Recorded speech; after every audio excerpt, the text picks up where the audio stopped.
Hi, I'm Jacqueline Church. I am the founder, the owner-operator of Boston Chinatown Tours, which has of course been defunct since the pandemic has started.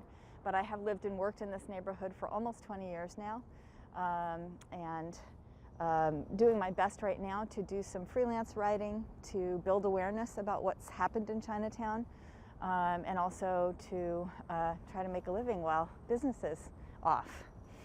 What's happening with Chinatown? Well, we are in a unique area physically in the city. This is the immigrant heart of Boston's waves of immigrants, right?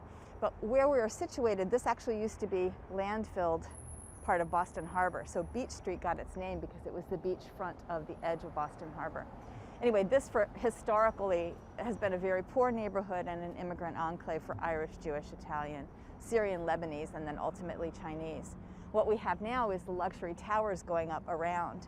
So the perimeter of Chinatown is shrinking, the rents are going up, and during this pandemic, the xenophobia coupled with the COVID lockdown rules, coupled with the utter lack of student presence, the utter lack of tourism, and the emptiness of the office towers means these restaurants are struggling. And I'm sorry to say I don't think it's going to look the same in a few months out. Certainly next year won't look the same, but we have a few that are still here and doing limited hours and trying to figure out how to make it work.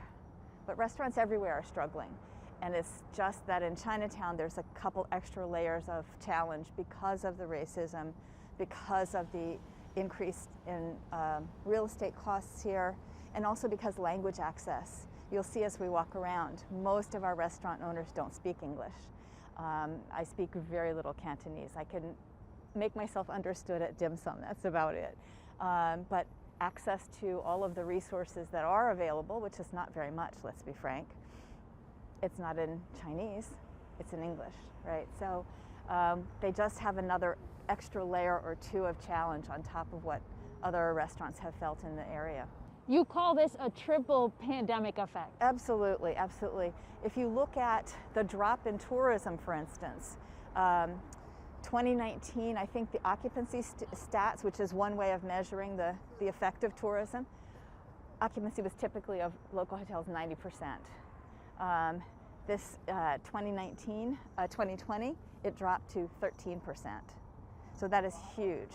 So we have that.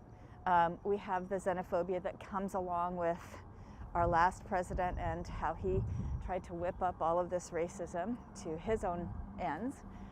That's affected them. Labeling it the China virus. China virus, the Wuhan virus, China flu. And you hear it echoed throughout the city from people who are in his camp. In addition to the real estate costs here, we have the lack of commuters. So we don't have tourists.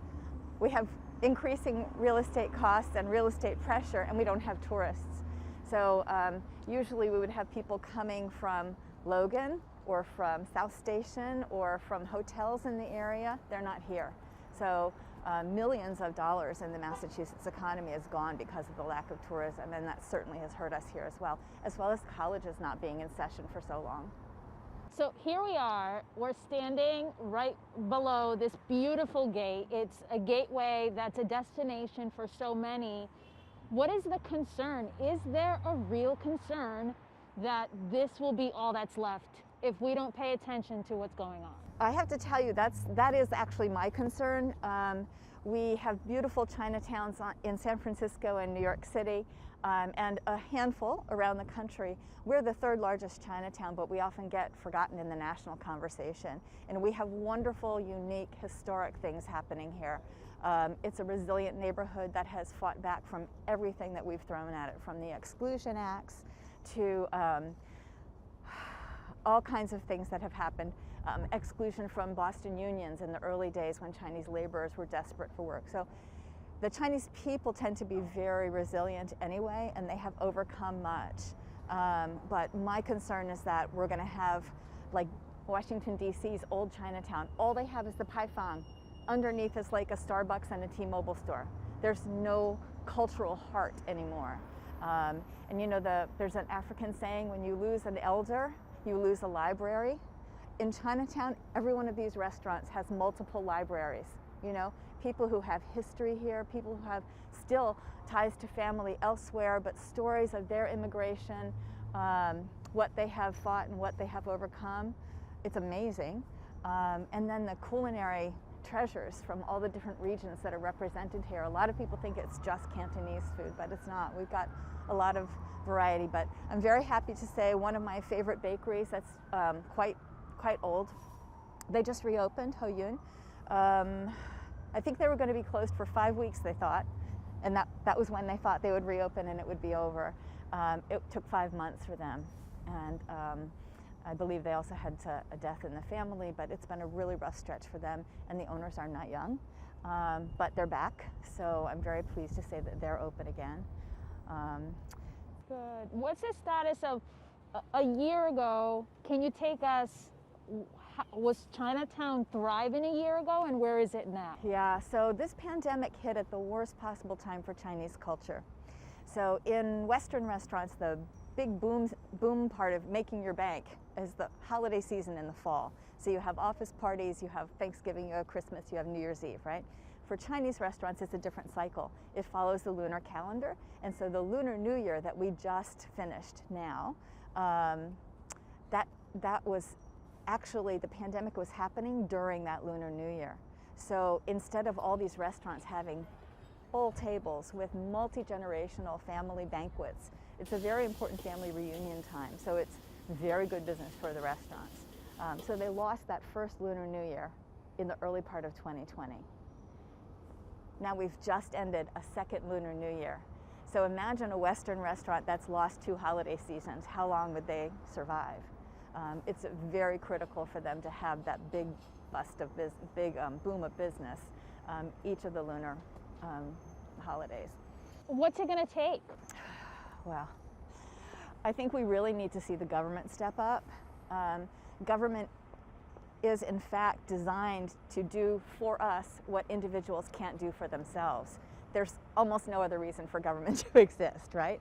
So we need to make government help more accessible. There needs to be more of it, and we need to make it more accessible to people whose first language is not English. And lastly, let's talk about the anti-Asian sentiment. I mean, we saw in Quincy, sadly, how 2 people were brutally attacked. The police say it's not a hate crime, but there is a thread to this, right? We're seeing reports and incidents increase over the last year. What's been your personal experience from what you hear from people as how this is impacting just the daily life of an Asian American? So the short answer is we don't have a lot of hate crimes reported here. If you scratch below the surface of that, though, we've got a couple things going on. One is the legal definition of a hate crime, and that's a term of art and not a general term. We tend to use it for any time anybody is assaulted, but for it to be classified as a hate crime, I'm a lawyer by training, sorry, you have to have the evidence of the motive being racial animus, right? What we hear here is anecdotally, you know, my friend's uncle just got attacked and they shouted something at him. Or my friends were walking down the street and somebody roughly went out of their way to bump into them and then said something, China virus. They kind of spat it at them, China virus. So it is happening. Most of the older people here wouldn't go to authorities to report anything like that. Remember, a lot of these people came from countries where being anywhere near authorities was not a safe thing. So they're not inclined from their own experience to immediately run to the police for help. They may be persuaded that there's a reason to call and document, and in fact there's an organization called Stop AAPI Hate, and they have a self-reporting tool in multiple languages that's very easy to use. So they actually had information I couldn't get from any public authorities here. 67 people reported racial assault type of xenophobia incidents against them. So pushing, shoving, spitting, yelling epithets, those kinds of things. Here in Boston? Here in Boston.